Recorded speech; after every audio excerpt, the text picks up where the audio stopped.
Oke dan assalamualaikum, selamat datang lagi di channel YouTube Oke Zen edisi Oke Horror. Dan di video kali ini aku pakai baju dan hijab yang sama dari video aku yang sebelumnya karena ini direkam di hari yang sama ya coy ya, jadi aku sekalian aja. Dan di video kali ini aku bakal bahas pesanan misterius yang sempet buat geger masyarakat yang katanya sih emang bener-bener nyeremin coy. Gimana ceritanya? Selengkapnya kalian boleh nonton video ini sampai habis. Buat kalian semua yang belum subscribe, silahkan subscribe dulu. Oke, selamat menonton.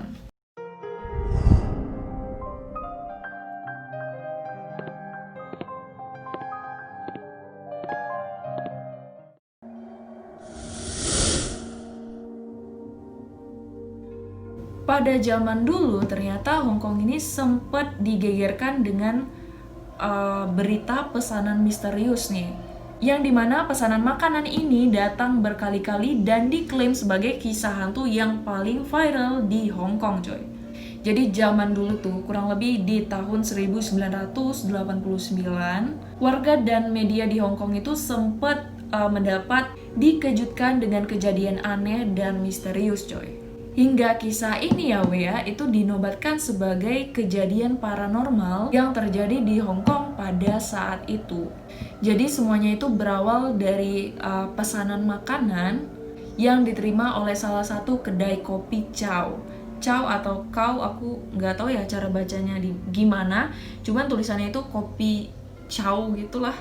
Jadi kedai kopi ini nggak hanya menjual kopi aja, tapi juga ada berbagai makanan gitu. Nah, keanehan itu tuh baru terjadi ketika pemilik kopi itu memasukkan atau menghitung uang yang ada di laci kasir. Dia itu menemukan tumpukan uang kertas yang biasanya itu dibakar di sana untuk orang yang sudah meninggal. Ya pokoknya uang kertas itu dibakar di saat kematian, itu biasa ada di adat Cina. Alias upacara adat Cina lah. Gak mau ngambil pusing, akhirnya pemilik kedai kopinya ini gak mempermasalahkan hal itu. Lalu ya coy ya, itu pesanan dari alamat yang sama itu kembali datang dengan perintah yang sama untuk meletakkan makanan itu di depan pintu. Nah, mereka terima uang itu mereka masukkan lagi ke dalam laci kasir. Setelah pemilik warung memeriksanya, ternyata uang itu berubah lagi coy. Pokoknya pemilik kedainya itu kembali menemukan uang kertas itu. Nah, karena kesal dia merasa dibohongin sama penghuni villa yang bolak-balik pesan makanan tapi uangnya uang kayak gitu, akhirnya pemilik kedai itu memutuskan untuk mengantar pesanannya secara langsung. Jadi dia sendiri gitu yang nganter gitu kan. Sewaktu dia itu mendapat pesanan dari si penelpon misterius ini coy. Akhirnya dia antarkan. Setelah mengantar pesanannya, dia itu nggak menemukan hal yang aneh, sama sekali nggak ada dia temukan. Nah, uang yang dia terima itu merupakan uang asli ya. Tapi anehnya uang tersebut itu jadi berubah lagi nih, jadi uang kertas. Itu sekitar kalau nggak salah itu malam hari ya. Karena dia merasa ini ada yang janggal, nggak beres nih kayaknya. Akhirnya dia tuh mutusin buat ngelaporin kejadian itu ke pihak kepolisian pada saat itu. Dan akhirnya polisi ini memutuskan untuk menggeledah villa itu ya coy ya. Dan alangkah terkejutnya ya coy ya, sewaktu menggeledah villa tersebut, polisi dan pemilik kedai bahkan banyak orang menemukan ada 4 mayat gitu. 4 orang yang sudah meninggal gitu kan, dengan kondisi sudah terbaring di lantai saat mereka ini berhasil mendobrak pintu rumahnya gitu. Nah, setelah diperiksa lebih lanjut, ternyata 4 orang yang sudah nggak bernyawa lagi itu ditemukan dalam kondisi membusuk dan diprediksi itu udah berhari-hari lamanya coy. Dan anehnya para tetangga yang ada di dekat sana di sekitaran rumah itu sama sekali nggak curiga sama rumah itu. Karena mereka itu selalu tiap hari ngedengar suara orang bermain mahjong. Dan suaranya itu terdengar memang dari dalam rumah situ coy. Dan bagian yang paling seremnya itu ternyata di dalam perut ya. Perut orang yang sudah nggak bernyawa yang udah membusuk itu ditemukannya adanya makanan yang dimana makanan itulah yang selama itu dipesan dari kedai kopi Chow itu. bahkan dalam keadaan baru dicerna gitu kan, karena sebelumnya emang belum lama memesan makanan gitu.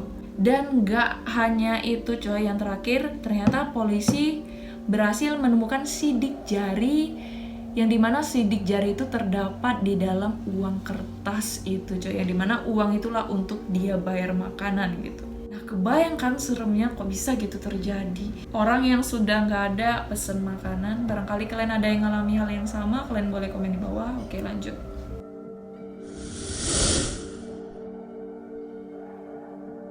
Nah yang kedua coy, ini ada penumpang misterius ya, yang dimana ini ada seorang pengemudi driver. Dia drivernya taksi online bernama Pak Taru Wijayatno asal Jakarta. Beliau mengaku sempat mengalami kejadian mistis saat beliau ini membawa penumpang di dalam taksinya. Kejadian tersebut itu bermula waktu si bapak ini berhenti di sebuah makam, yaitu makam Tanah Kusir yang ada di Jakarta. Ya pokoknya awalnya itu Pak Tanu ini sedang berhenti sambil menghitung uang yang dia dapatkan dari penghasilannya pada hari itu. Tiba-tiba gak lama waktu dia menghitung uang penghasilannya itu, penghasilan dari taksi online itu, si bapak ini dihampiri nih sama sepasang kekasih, diduga sepasang kekasih ya pada saat itu. Ada laki-laki, ada juga perempuan gitu. Nah si perempuannya itu ternyata melambaikan tangan sama ke Pak Tanu ini, sopir taksi online. Akhirnya karena merasa dipanggil, Pak Tanu ini memajukanlah mobilnya, nggak jauh sih jaraknya gitu. Pak Tanu ini menanyakanlah sama si sosok perempuan itu. Beliau majuin, akhirnya setelah sudah sampai di dekat perempuan itu, Pak Tanu ini buka kaca mobil ya, turunkan kaca mobil sambil nanya nih, ada apa ya mas dan mbak gitu. Nah Pak Tanu bilang ya, seingat Pak Tanu ini cowoknya itu pakai baju coklat tangan panjang, nah si cewek ini pakai dress putih.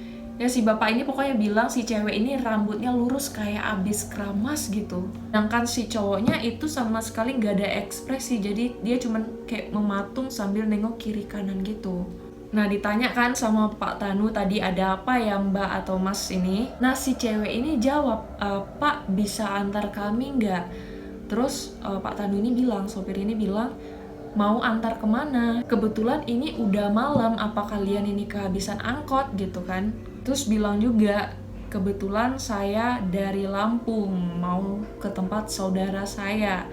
Pak Tanu bilang, si bapak ini bilang si sosok perempuan itu bicaranya sangat-sangat pelan, sangat lembut, halus pokoknya. Akhirnya si bapak sopir ini memutuskan buat mengantarkan sepasang kekasih ini ya coy ya. Tapi anehnya selama perjalanan itu nggak ada sama sekali obrolan, nggak ada obrolan yang dilontarkan gitu dari penumpang ini. Tapi sepanjang perjalanan si bapak sopir ini mencium aroma kentang goreng dan kayak bau kain yang terbakar gitulah pokoknya. Nah walaupun udah mendapat hal yang janggal nih dari penumpangnya, tapi si bapak ini sama sekali nggak mau berpikir negatif dulu. Baru ketika sudah sampai tujuan nih, si bapak ini heran kok nggak ada suara apapun gitu kan. Si bapak ini pikir kedua penumpangnya ini lagi ketiduran coy. Tapi begitu si bapak ini nengok ke belakang meriksa penumpangnya, dia kaget, ternyata penumpangnya itu udah hilang. Karena tahu kayak gitu, wah ini pasti bukan orang nih, bukan manusia gitu kan. Si bapak ini pun lemes dan ya kaget lah pokoknya. Dia sempat mikir kok masih ada ya kejadian kayak gini gitu. Akhirnya si bapak ini mulai kayak mundur lah pelan-pelan. Dia bawa mobil agak mundur, terus dia ngelihat ke depan. Dia lihat ke depan, ternyata itu adalah rumah tujuan dari si penumpang tadi, yaitu terdapat rumah yang udah kosong, rumah yang udah nggak dihuni lagi, udah sejak lama gitulah pokoknya. Si bapak ini putar balik ya cuy ya, kemudian dia menemukan ada pos security. Kebetulan di situ ada penjaganya, dia sedang berdiri, sedang memegang senter juga. Nah si satpam itu ngaku tidak melihat Pak Tanu ini membawa penumpang. Dia justru bilang kalau Pak Tanu ini mengendarai mobil sendirian. Dan menurut si satpam ini coy, sudah ada 3 kali kejadian kayak gini Ya, kejadian serupa lah seperti apa yang dialami sopir taksi online yang satu ini, coy. Akhirnya si bapak ini mutusin buat balik lagi ke mobilnya. Dia nggak sengaja nyalain lampu yang menyorot ke satpam itu. Posisinya dia tuh berhenti di pos sebelah kiri. Dan betapa terkejutnya lagi, si bapak ini ternyata ngelihat linggis yang udah tertancap di punggung satpam itu, coy. Dari situ si bapak ini langsung tancap gas, ngebut, ngeninggalin lokasi itu, dan beliau bilang kalau kejadian itu masih dia ingat sampai sekarang. Gimana pendapat kalian tentang cerita yang satu ini? Kalau kalian punya pendapat, kalian boleh komen di bawah. Oke, lanjut.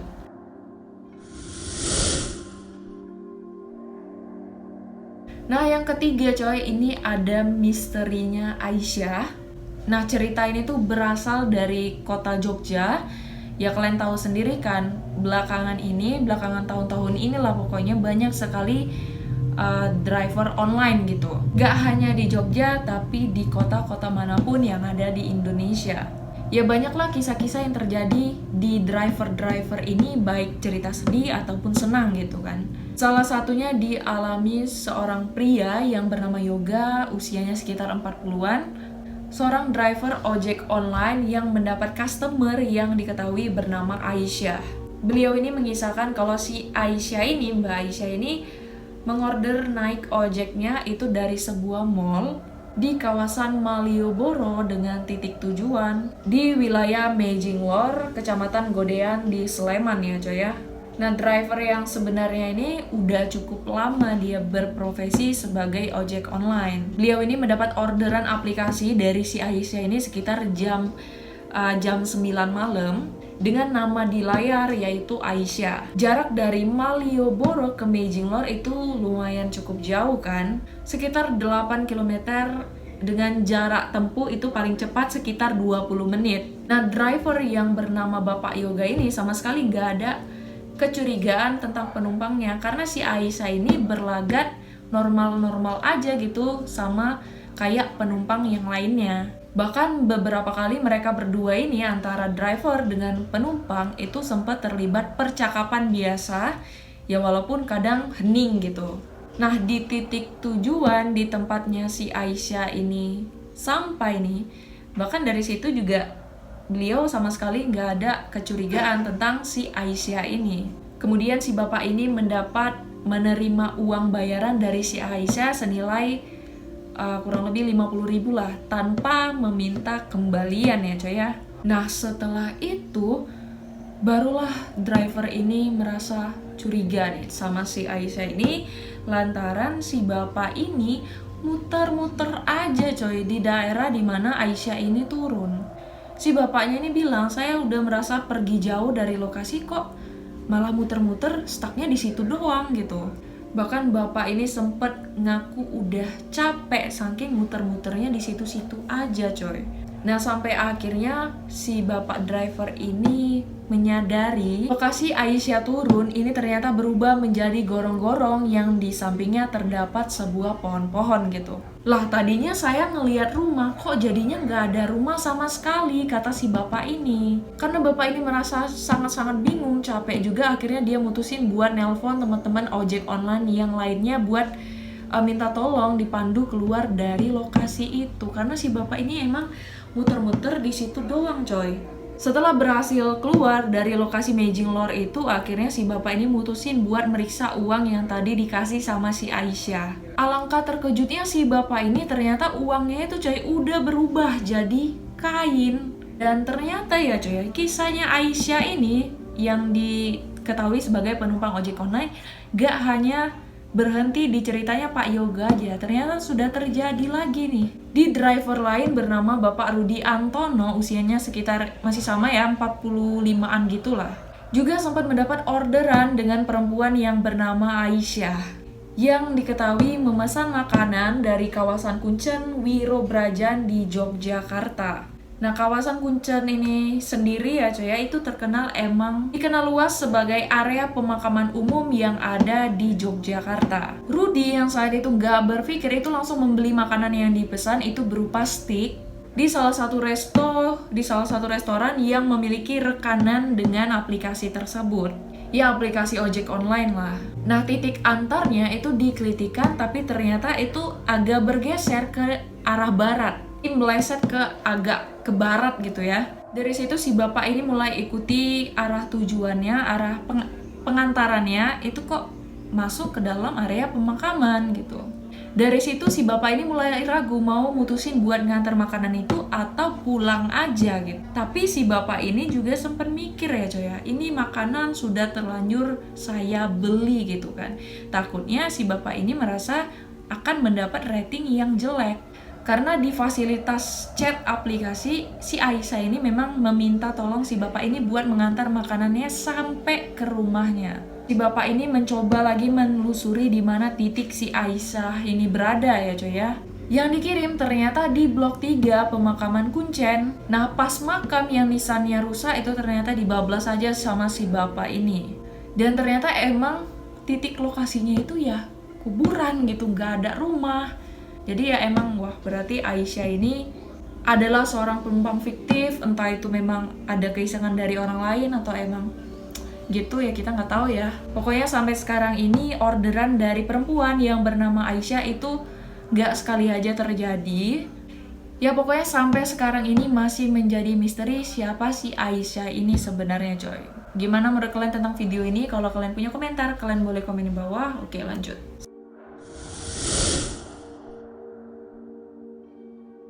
Selanjutnya coy, ini ada orderan dari perempuan yang bernama Dewi.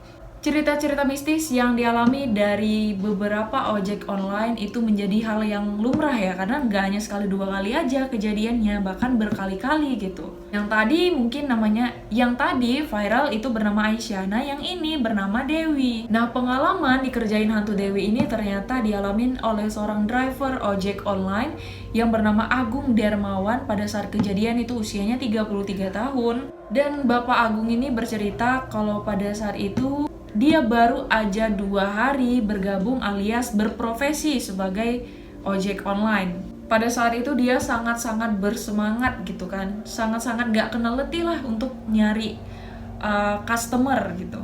Dari pagi, siang, bahkan malam dia tuh masih mencari orderan ya coy ya. Nah, pria ini ternyata berprofesi asli sebagai tukang servis handphone. Dia ini sama sekali nggak nyangka kalau pekerjaan sampingannya sebagai ojek online ini mendapat kisah yang misterius gitu dialamin oleh dia sendiri. Pak Agung ini mengalami kisah yang cukup menyeramkan itu sekitar malam hari, udah sangat-sangat larut ya. Bahkan sampai saat ini pun katanya kejadiannya itu masih terngiang-ngiang lah di pikirannya dia gitu. Dia mengaku mendapatkan order menjemput penumpang itu pada malam hari. Dengan titik penumpang itu berada di wilayah Berbah, di Kabupaten Sleman, dengan titik tujuan itu di Mataram, Babarsari, Kecamatan Depok di Sleman ya coy ya. Karena mendapat orderan itu akhirnya semangatlah si bapak ini buat menjemput. Nah, setelah di lokasi penjemputan, ternyata lokasinya adalah sebuah kuburan. Si bapak ini boro-boro ketemu orangnya gitu, malahan dia hanya bertemu dengan makam-makam yang ada di sana. Nah, peristiwa ini terjadi sekitaran kurang lebih Oktober 2019 lalu, tepatnya jam 11 malam. Jadi emang udah malam kali ya. Nah, sesuai SOP perusahaan nih, dia mutusin buat tetap kekeh menunggu penumpangnya itu. Ya barangkali memang penumpangnya ada di area makam itu gitu kan ya, kita nggak tahu gitu. Siapa tahu itu memang orang yang tempat tinggalnya dekat situ gitu kan. Akhirnya dicat lah sama si bapak ini penumpangnya tadi yang bernama Dewi. Tapi sayangnya Dewi ini sama sekali nggak bales pesan si bapak ini coy. Akhirnya terus dicat sampai si bapak ini mutusin buat nelpon berkali-kali nggak diangkat juga. Sampai suatu saat ternyata diangkat. Kata si bapaknya ini yang ngangkat suaranya ibu-ibu tapi kayak agak kemayu gitulah, kayak bisa dibilang kayak genit itulah ya coy ya. Penumpang ini sesuai tertera di lokasi penjemputan.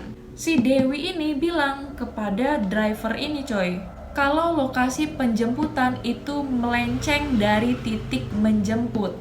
Katanya sih lumayan jauh melencengnya gitu. Kemudian Pak Agung ini mengikutilah petunjuk yang diberi sama si Dewi ini. Dan selama perjalanan itu posisi Pak Agung ini masih menelpon sama si Dewi ini, masih teleponan lah sambil menunjukkan arah jalan gitu kan. Akhirnya Pak Agung ini dan motornya itu memasuki sebuah gang kecil. Nah, bapak ini belum menyadari apapun gitu, masih ya ngikutin aja lah gitu. Hingga akhirnya kendaraannya ini, motor dia yang dia kendarain itu berhenti. Ternyata jalan itu adalah jalan buntu coy. Kemudian Pak Agung ini nanya lah sama si Dewi ini, "Bu, ini udah nggak ada rumah lagi, bahkan jalannya ini buntu, sebenarnya ibu ini di mana?" Kemudian ya coy ya, parahnya lagi ibu ini bilang, "Saya sudah melihat kamu dari jauh." "Iya mas, nggak apa-apa kok, saya udah lihat Anda," gitu kan. Si penumpang itu bilang kalau Mas Agung ini sudah sampai di titik jemput yang sebenarnya, dan dia nyuruh si bapak driver ini buat nengok ke kiri. "Sudah sampai lokasi kok mas, coba masnya nengok ke kiri." Waktu Pak Agung ini melihat ke kiri, sama sekali nggak ada ngelihat siapa-siapa, kosong. "Mana bu, nggak ada siapa-siapa kok, gelap kayak gini," gitu. Si Dewi ini minta Pak Agung ini buat melihat secara benar-benar ya, melihat, diperhatikan semuanya. Dan setelah Pak Agung ini menyadari ya coy ya, ternyata yang di samping kirinya itu dia mendapati sebuah makam yang sangat-sangat baru pada saat itu. Dan Pak Agung ini baru sadar kalau dia memang berada di sebuah pemakaman. Bahkan Pak Agung ini baru sadar sendiri kalau dia sedang berada di sebuah pohon Kamboja dengan posisi kakinya itu sedang menginjak batu nisan. Jadi memang dia tuh ada di kuburan. Dan disitulah langsung Pak Agung ini sangat-sangat gugup, takut juga, sampai dia itu nggak bisa lagi matikan handphonenya. Karena kejadian itu akhirnya membuat Pak Agung ini langsung tancap gas, pergi ninggalin itu dengan posisi dia ketakutan. Karena handphonenya tadi belum dimatikan, dia itu juga mendengar suara ketawa dari si Dewi ini yang menertawakan Pak Agung ini coy. Ya kata driver ini emang suaranya kayak ya suara kuntilanak lah.